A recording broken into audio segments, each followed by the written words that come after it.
and it will reverse it when it gets the chance. I call the honourable member Julie Ann. Mr. Speaker. No, I call the honourable member Julie Ann Genter. Tēnā koe. Thank you, Mr. Speaker. I rise to speak on the third reading of the Lawyers and Conveyancers Amendment Bill, which the Green Party will not be supporting for many of the same reasons that have been articulated already by the Honourable Phil Goff and Mr. Charles Chauvel, whom I thought made an excellent contribution to this debate, contrary to what Tim McEnroe suggested he did.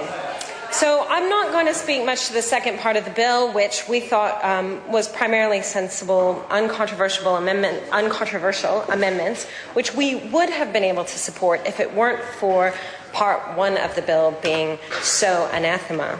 Back when Labour originally legislated to switch the title of Queen's Counsel to Senior Counsel on the basis that it was an inappropriate colonial relic, we supported that change. We thought it was a progressive change, one that really supported the independence of New Zealand. I realize that as an American by birth, some of the members in this House might be inclined to assume that I have an innate dislike of the monarchy, but that's not really what this is about. While New Zealand maintains its links to the United Kingdom, we have a distinct national culture and some unique constitutional arrangements.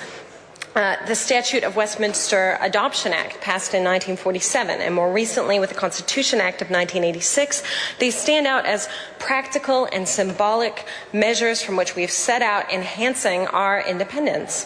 Though we still retain the Queen as our head of state, a position which is not uniformly supported in this House or by the public at large, the momentum of our country has been, like many other Commonwealth countries, as has been mentioned, one of embracing a destiny that is uniquely New Zealand in nature.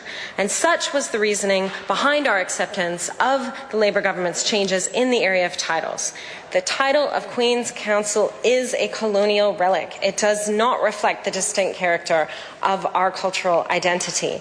And one reason that the government has advanced for a change is that there's supposedly a reciprocal relationship between the Queen's Counsel and the Crown, one that is derived from ancient English origins. But this is not a relationship that exists in name only. This relationship continues whether the lawyers concerned are titled Queen or Senior. All the important qualities of the position remain untouched. Their independence, seniority, and credibility are not put in question by a change in the title. Indeed, because most Queen's Counsel in New Zealand rarely or never act on instruction from Solicitor Generals or Crown Solicitors, I think that they represent a wide range of private individuals and groups. Changing the name to Senior Counsel actually imbued a broader sense of serving the community at large with skill and independence, much better than whatever vestige borrowed by an outdated colonial title might do.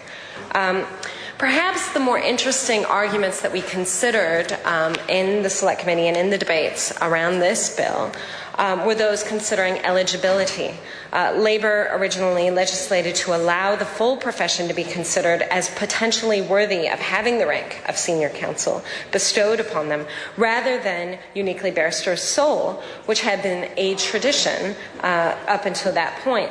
So this widened the pool of eligibility from a narrow selection comprising only a few hundred to 12,000 or so wider practitioners. And I have to say that the reasoning for the change back has not been sufficiently articulated by the government. And I actually thought the minister's comments that somehow this was a move towards increasing access to justice were completely confusing. I can't see how the move of restricting this to a small group of barrister sole is going to increase people's access to justice. That argument simply was not made by the minister. It was an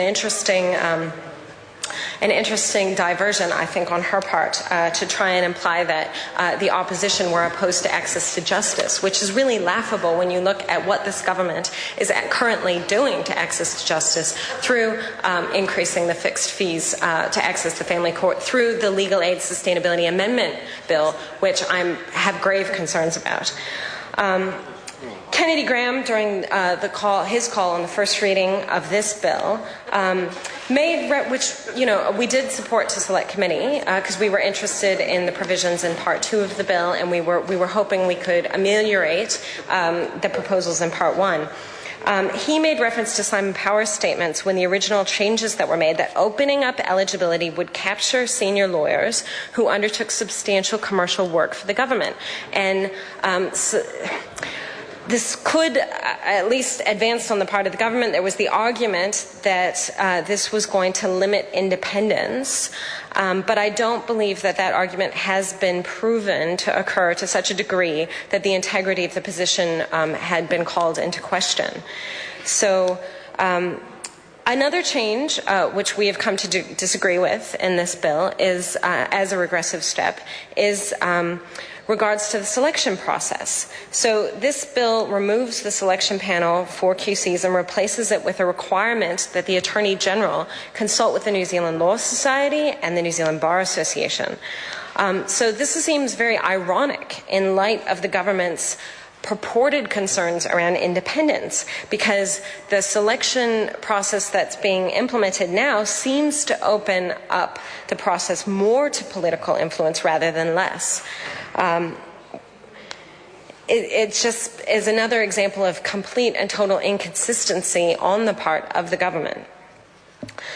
In short, this bill does not seem to engage with a discussion of legitimate arguments around the best way to make the role of senior counsel or Queen's Counsel more effective and independent, but rather is an ideological knee-jerk reaction. And I think that the Honourable Phil Goff very clearly made a compelling argument that, in fact, what this is really about is privileging a small group of very well-off lawyers whom it's another example of the government doing the exact opposite of what they say. They say they're for competition and they're for the market, but actually what's happening is they're reducing competition, and by doing so they're privileging a small group of people by creating this small monopoly on who can be senior counsel.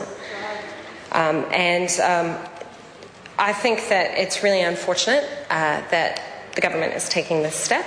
The Green Party will not be supporting this regressive move, and we hope that in the future New Zealanders will be able to embrace new traditions and put our own stamp on the ones that we do wish to keep a hold of. Thank you, Mr. Speaker. I call the honourable member Jackie Blue. Thank you, Mr. Speaker. I'm pleased to speak to the third reading of the Lawyers and Conveyancing Amendment Bill, which has been welcomed